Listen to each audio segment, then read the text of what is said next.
Hello အားလုံးမင်္ဂလာပါကျွန်တော်ကတော့ဒီတောင်အမားပဲဖြစ်ပါတယ်ဒီနေ့ကျွန်တော်လုံးဝခေးတဲ့အမားလေးတစ်ခုကိုမျှဝေချင်ပါတယ်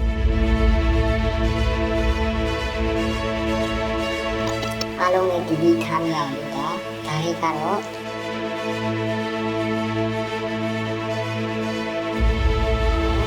ကျွန်တော်ကင်မရာအကြောင်းလေးဖြစ်ပါတယ်ကင်မရာဝယ်ပြီးတာနဲ့ Q-set တင်တဲ့အချက်တွေရှိပါတယ်အခုကျွန်တော်ကင်မရာမှာ screen မကောင်းတော့ဘူးကြည့်လို့အဆင်မပြေဘူးသူရဲ့ color တွေ exposure တွေချိန်လို့အဆင်မပြေပါဘူး focus လေးတက်မပြတ်ကိုမကြည့်နိုင်အောင်ဖြစ်သွားတယ်ဒါကြောင့်ဗီဒီယိုရိုက်တဲ့အချိန်နဲ့အဆင်မပြေပါဘူးဆိုင်တော့ပြင်လို့ရပါရဲ့အချိန်ကိုလည်းကုန်ပါသူရဲ့အပေါ်ပစ္စည်းမရှိသေးဘူးပြီးဒုက္ခရောက်သေးတယ်မြို့မှာနေတဲ့သူတွေအဲ့တော့အဆင်ပြေတာပေါ့ပစ္စည်းလေးဆိုရင်ပြင်စီဒီပြင်ဆိုင်တွေကပြင်တဲ့ဆိုင်တွေလည်းများတယ်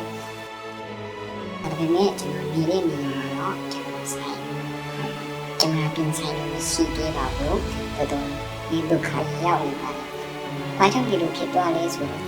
နေအောင်အောက်မှာအစာကြီးတုံးတာတုံးပြီးရင်ကောင်းကောင်းမသိနေတာဒီတိုင်းပြထားတာသူ့ရဲ့ကျန်တာအိတ်ထဲမထည့်တာပြီးတော့အိတ်ထဲမှာဒီမတက်တဲ့ဆေးတွေထည့်ထားရတယ်ဒီဆေးတွေကဘယ်မှာရနိုင်လဲဆိုင်တွေမှာပေါ့နော်ဆိုင်တွေမှာဝယ်လို့ရတယ်ကျွန်တော်ကတော့မထည့်ထားနေဘူးအခင်းနဲ့မရှိသေးရင်လည်းမဟုတ်ဝယ်တဲ့အချိန်တွေတွေ့ရတဲ့မတက်တဲ့ဆေးကိုတော့အဆင်ပြေလို့ပြောကြတယ်ဟုတ်ကဲ့ပါဒီနေ့ဗီဒီယိုလေးကတော့ဒီလောက်ပါပဲအဆင်ပြေပါစေဒီချင်တာရှိကမန့်မှာရေးပေးပါကင်မရာအကြောင်းလေးဗီဒီယိုဒီအပိုင်းကိုကျွန်တော်ပြီးဖြေပေးပါမယ်ဗီဒီယိုကိုဒီ free edit တော့ရတဲ့ application တွေလည်းများစွာရှိနေတာဒီလိုလေအောက်ပြောပြပါမယ်အားလုံးကျေးဇူးတင်ပါတယ်